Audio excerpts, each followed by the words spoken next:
د ایمان نرستو د انسان د پاره د ټولو نعمتونو نه لوی نعمت دا علم دی د دې نه بل لوی نعمت نشته نو چاته چې الله پاک علم ورکړی وي یا یې د دې نعمت د حصول د پاره قبول کړی وي نو پکار دا چې دا کس په دې باندې د الله تعالی شکریه ادا کړي نو عزتمندو علم دا ډېر لوی دولت دی څنګه لوی دولت دی عزتمندو لوی دولت داسې دی د دې علم په وجه باندې الله رب العالمین حضرت آدم علیه السلام ته خلافت ربانی ورکړ د علم په وجه الله پاک آدم علیه السلام ته خلافت ربانی ورکړ او مسجود الملائکه وګرځاو د دې نه معلومیږي چې علم دا بهترین شی دی قدرمنو انسان دې ته لږ سوچ وکړي چې فرشتې اگر چې دا د نور نه پیدا شوي دي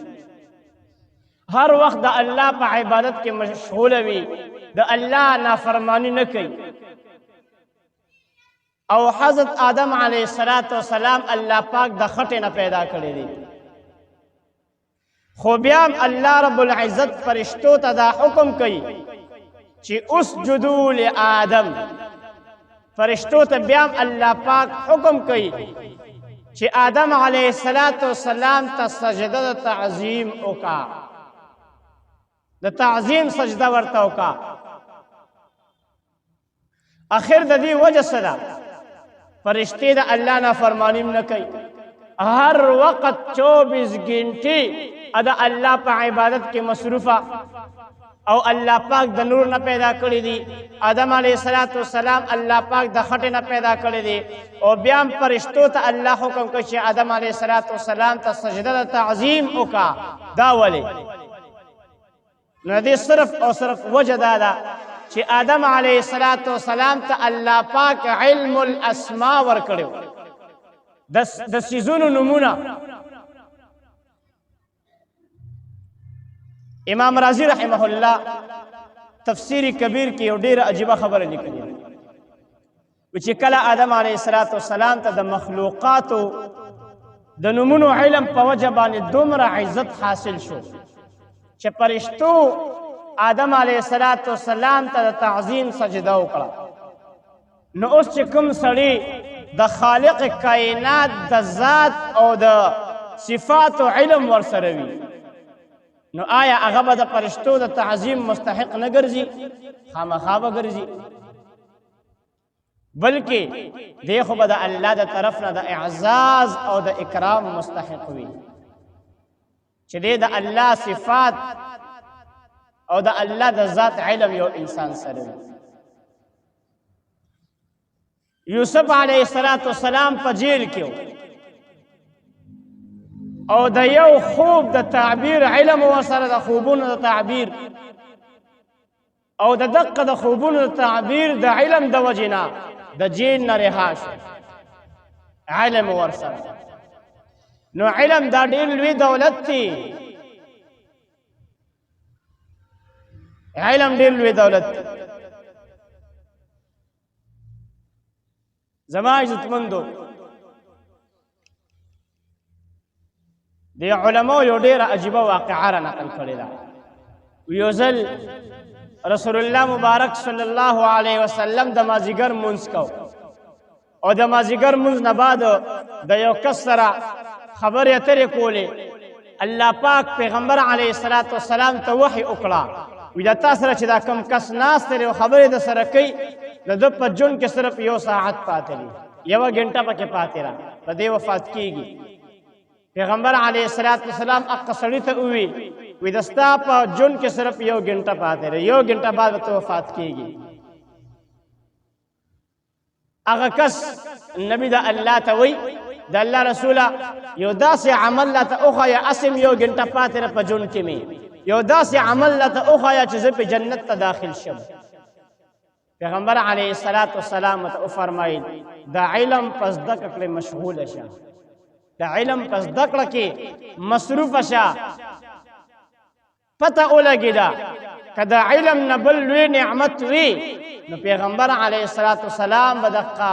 کس ته ښودلی او بیا د ماښام نه مخکې هغه کس وفات شو نو علم ډېر لوی دولت دی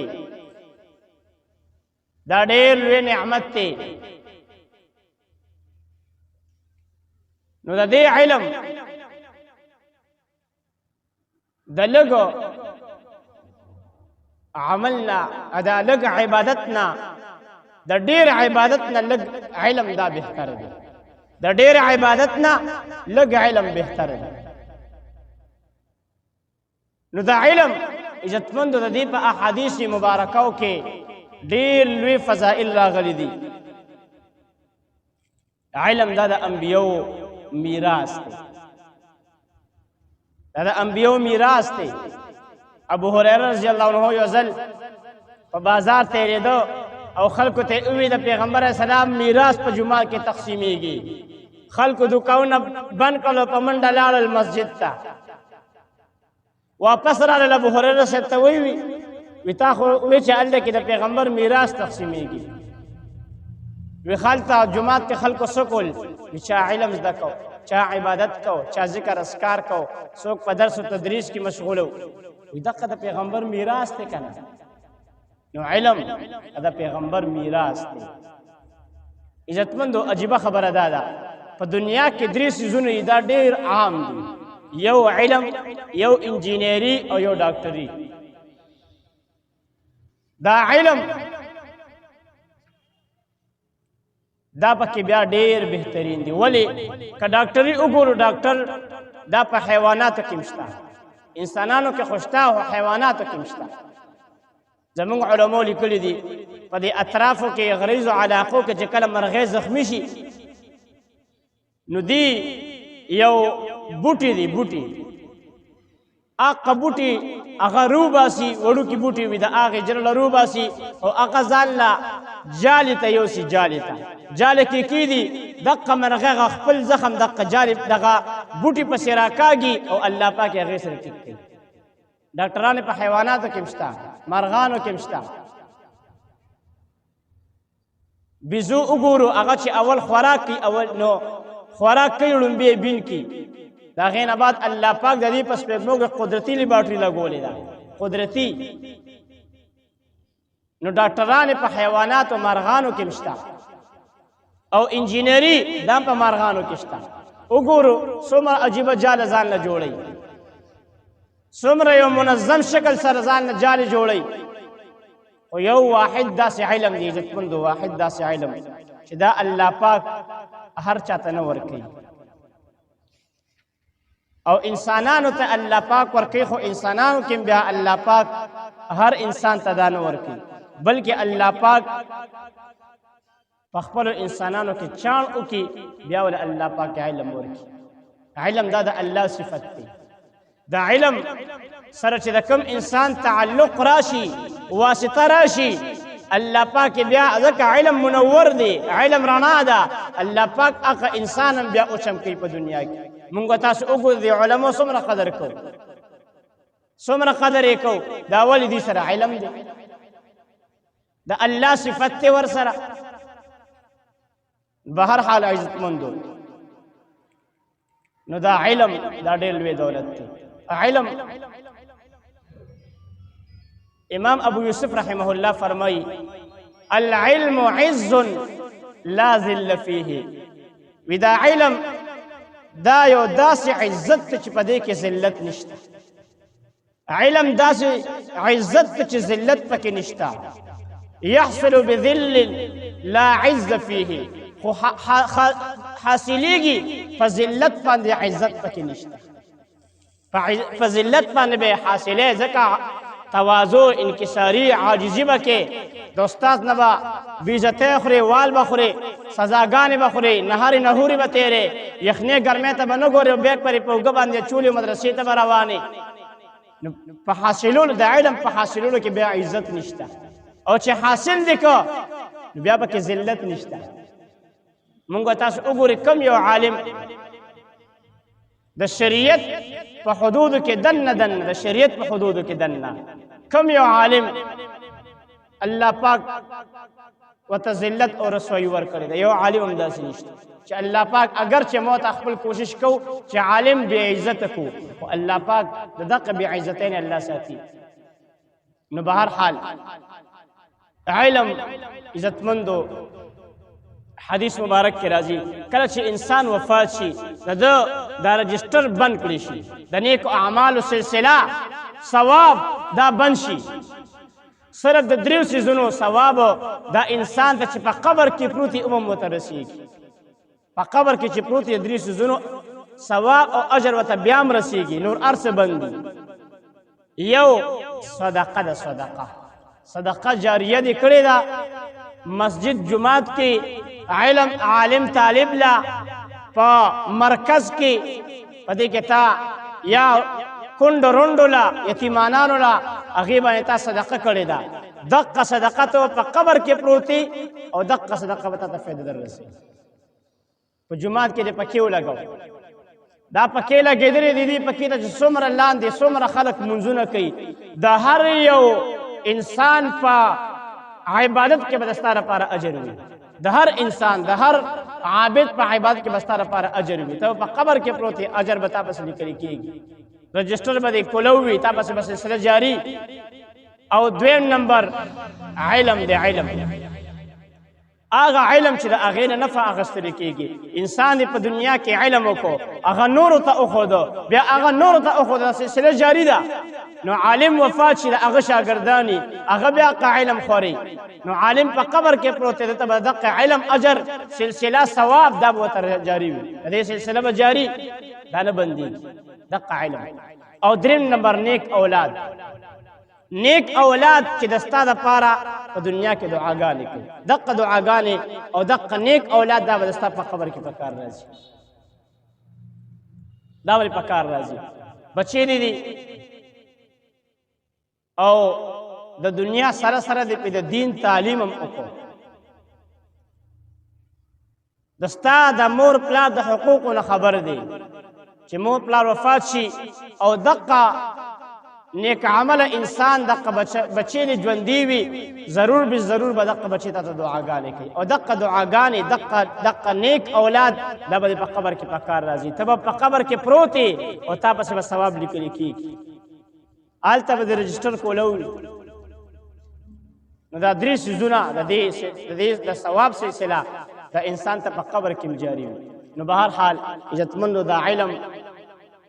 تاسو ته ما وختي د امام ابو یوسف صاحب یو جمله وویلي چې دا علم نه دی علم په دې کې عزت شته چې حاصل دی که نه عزت پکې شته عزت دی ټول عزت ذلت پکې نشته او چې حاصلې نو ذلت پکې شته عزت پکې نشته په ذلت باندې به حاصلې شاه عبدالقادر رایپوري رحمه الله زمونږ د دیوبند په علماو کې ډېر لوی عالم تېر شوي دي علماو د دې یو واقعه را نقل کړې ده علما لیکي ویدی چې کله د دیوبند مدرسې ته لاړ انډیا ته داخلې دپاره هلته ورته داخله میلو نه شوه نو ده تپوس کوي حضرت ما ته داخله ولې نه راکوې هغې ورته وفرمایل ویره موږ خو دلته کې پشمار طالبان اخلو دلته کې دا خوشا کورونه دي او هر یو کور د یو طالب چا د دوه طالب د خوراک ذمهواري اخیستې ده بل داسې یو کور هم پاتې نشته چې هغه د ستا د خوراک ذمهواري واخلي نو ته به علم څنګه حاصل دا شاه صاحب ورته فرمایي وی حضرت وی که د خوراک انتظام ځان له پخپله وکړم بیا به ما له داخله راکړې چې د خوراک انتظام ځان له پخپله کې موږ سره اوس د خوراک قلت دی را سره کمی دی را سره چې د خوراک انتظام ځان له پخپله باندې کې راځه د سبا نه راځه او په سبق کې کښېنه که ته اجازه داخله ته میلو